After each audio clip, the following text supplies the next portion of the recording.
ఈ సినిమా నా సినీ కెరీర్కు game changer అంటూ ప్రతి ఈవెంట్లో చెప్పుకొచ్చారు రామ్ చరణ్. ఇక స్టార్ డైరెక్టర్స్ సైతం రివ్యూలలో వావ్, వండర్ఫుల్, పక్కా హిట్ అంటూ హైప్ ఇచ్చారు. మరి గేమ్ చేంజర్ ప్రేక్షకుల ముందుకు వచ్చేసింది. సంక్రాంతి బరిలో నిలిచేసిన గేమ్ చేంజర్ గేమ్ హిట్టా ఫట్టా? Let's watch the story.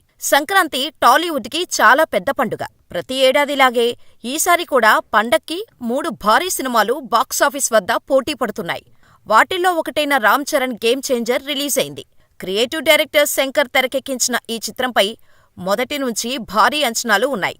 ఇటీవల విడుదల చేసిన ట్రైలర్, పాటలు ఆ అంచనాలను మరింత పెంచాయి.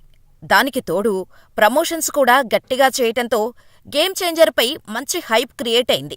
ఇక కథ విషయానికి వస్తే, ఆంధ్రప్రదేశ్ ముఖ్యమంత్రి బొబ్బిలి సత్యమూర్తి అంటే శ్రీకాంత్ ఎన్నికలకు 1 సంవత్సరం ముందు పూర్తిగా మారిపోతాడు. రాష్ట్రంలో ఇకపై అవినీతి జరగొద్దని, నిజాయితీగా పనిచేయాలని మంత్రులు, ఎమ్మెల్యేలను ఆదేశిస్తాడు.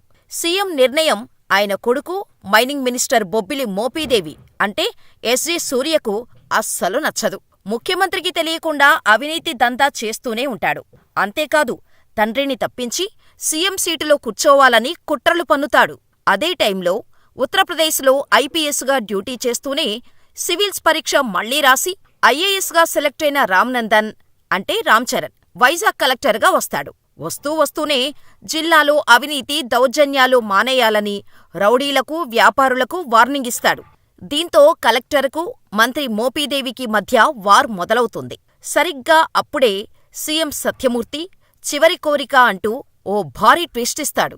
అదేంటి? అసలు సీఎం సత్యమూర్తిలో మార్పుకు గల కారణమేంటి? అప్పన్న అంటే రామ్ చరణ్ ఎవరు? పార్వతి అంటే అంజలితో కలిసి ఆయన చేసిన పోరాటమేంటి? కలెక్టర్ రామ్కి అప్పన్నకు ఉన్న సంబంధమేంటి? సీఎం సీటు కోసం మోపీదేవి చేసిన కుట్రలను రామ్ ఎలా అడ్డుకున్నాడు? ఒక ఐఏఎస్ అధికారిగా తనకున్న పవర్స్ని ఉపయోగించి రాష్ట్ర రాజకీయాలను ఎలా మార్చాడు? దీపిక అంటే కియారా అద్వానీతో రామ్ ప్రేమాయణం ఎలా సాగింది అనేది తెరపైన చూసేయాల్సిందే. ఒకే ఒక్కడు శివాజీలో టచ్ చేసినట్టుగా వ్యవస్థ, ప్రక్షాళన చుట్టూ సాగే కథ ఇది. ఓ యంగ్ ఐఏఎస్ ఆఫీసర్కు, అలాగే పొలిటికల్ లీడర్కు మధ్య సాగే యుద్ధమిది. అక్కడక్కడా Shankar mark visuals, Appanna episode తప్ప కథనం పరంగా, ఎమోషన్స్ పరంగా ఈ చిత్రం పెద్దగా మనసుల్ని హత్తుకోదు.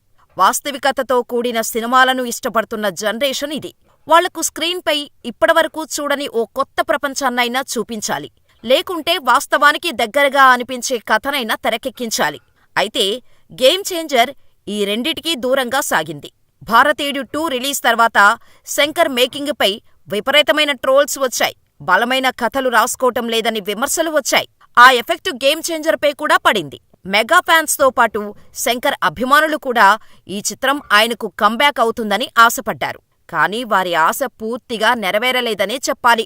కార్తీక్ సుబ్బరాజ్ అందించిన రొటీన్ కథను అంతే రొటీన్గా తెరపై చూపించేశాడు. ఈ సినిమా నేపథ్యం అవినీతి రాజకీయ నేతకు, నిఖార్సైన ఐఏఎస్ అధికారికి మధ్య జరిగే ఘర్షణ అని ట్రైలర్లోనే చూపించారు. అయితే ఆ ఘర్షణను ఆసక్తికరంగా, ఉత్కంఠభరితంగా చూపించటంలో దర్శకుడు పూర్తిగా సఫలం కాలేదు. శంకర్ గత సినిమాలను గుర్తు చేసేలా కథనం సాగుతుంది. అలా అని బోరు కొట్టదు. మదర్ సెంటిమెంట్, తండ్రి ఎపిసోడ్ సినిమాకు ప్లస్ అయిందనే చెప్పాలి. ఎలాంటి సాగదీతలు లేకుండా కథను చాలా సింపుల్గా ప్రారంభించాడు డైరెక్టర్ శంకర్. హీరో పరిచయానికి మంచి సీన్ రాసుకున్నాడు. ఇక హీరో కలెక్టర్గా బాధ్యతలు తీసుకున్న తర్వాత కథపై మరింత ఆసక్తి పెరుగుతోంది. రామ్ చరణ్, ఎస్జే సూర్య మధ్య వచ్చే సీన్స్ హైలైట్. కానీ ఏదో పేరుకి హీరోయిన్ ఉండాలి కాబట్టి పెట్టామన్నట్టు కియారా అద్వానీ క్యారెక్టర్ ఉంటుంది. ఒక రకంగా చెప్పాలంటే కథకి పానకంలో పొడకలా అడ్డుపడుతుంది అనిపిస్తుంది చూసిన ప్రేక్షకుడికి. ఇక ఇంటర్వెల్ సీన్లో వచ్చిన ట్విస్ట్ సెకండ్ హాఫ్ పై ఇంట్రెస్ట్ ని క్రియేట్ చేస్తుంది.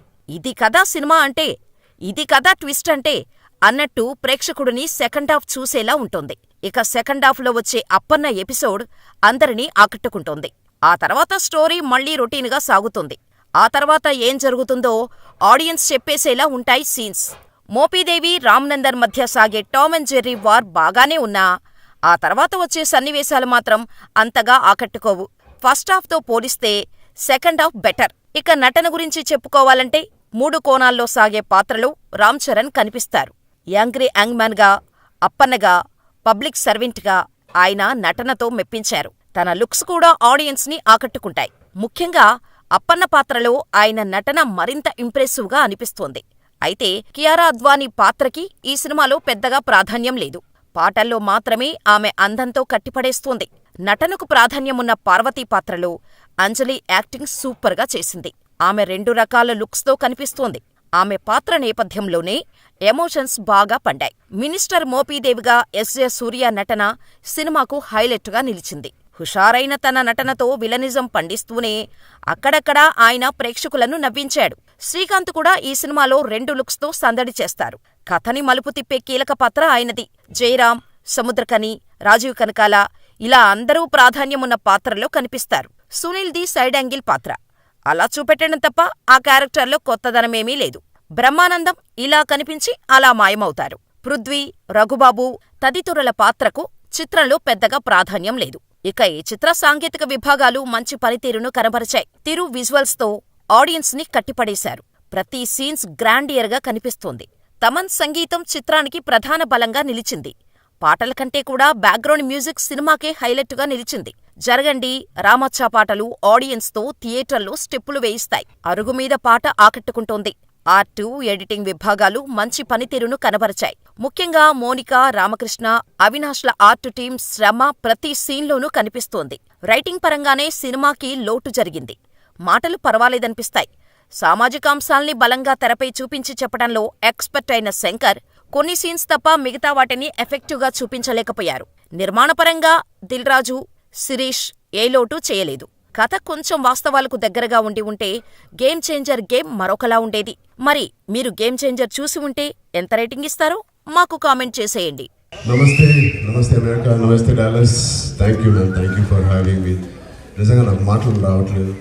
ఇంత బ్యూటిఫుల్ రిసెప్షన్. ఎక్కడో ఆంధ్రాలో, తెలంగాణలో ఉన్నామా లేకపోతే నిజంగా డాలస్లో వచ్చామా అని కూడా అర్థం కావట్లేదు.